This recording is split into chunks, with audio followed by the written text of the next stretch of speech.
Jason, on the Calgary Sun column this morning, it looks like we have a plan on the personal income tax. You're going to keep the NDP one, and the flat tax isn't dead, but it's dormant. Is that right? I think that's a fair way to summarize it, Dean.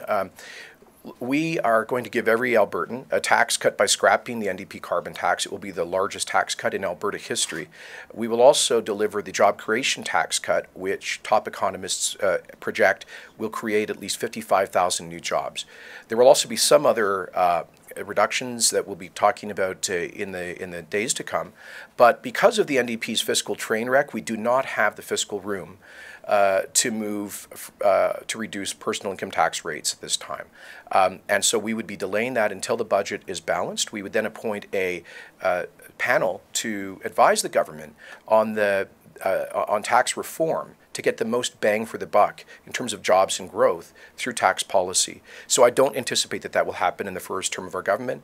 Our platform would be predicated on eliminating the carbon tax, the job creation tax cut on employers, but no changes to the current personal income tax system. Our party members did endorse the single rate tax that was adopted by Alberta 19 years ago.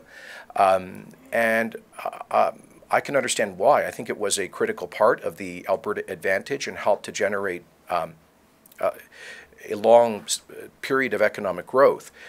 But we can't cut every tax at the same time while we will be inheriting something like a $7 billion deficit and a $60 billion debt. You see any optics problems when you go to the doors? Tax cut for corporate tax, but for rank and file Albertans, not this time. I generally don't think so. I've got to be honest with you. I've been so since we started this unity campaign in July of 2016, I've been asked the question hundreds of times about the single rate tax, and I've said, look, I like it in principle, but I can't commit to something when we don't know what the overall fiscal situation will be of a future government, and maybe it's something we'll have to get to later in the term. And I've never had any blowback on that. I think Conservatives remember that it took that the Klein government came to office in 1992, balanced the budget in 94-5, eliminated the debt in 2003. But didn't bring in the single rate tax till 2000. So there was a 7-8 year gap between coming to office and implementing that tax. They had to deal with the fiscal problem first. I think people remember that. They understand that there are limits to how far we can go. And look, not everybody will agree with this, but we have made a deliberate choice to focus our tax relief on scrapping the carbon tax and B, on the tax relief that would generate the most jobs. And the economists are clear about this.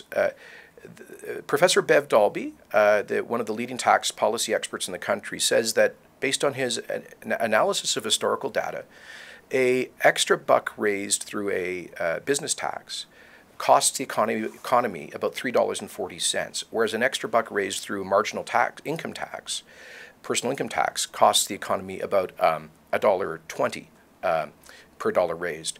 So that you get twice as much economic bang for the buck by reducing business taxes as you do personal taxes. Our goal here, and I say this without apology, is job creation.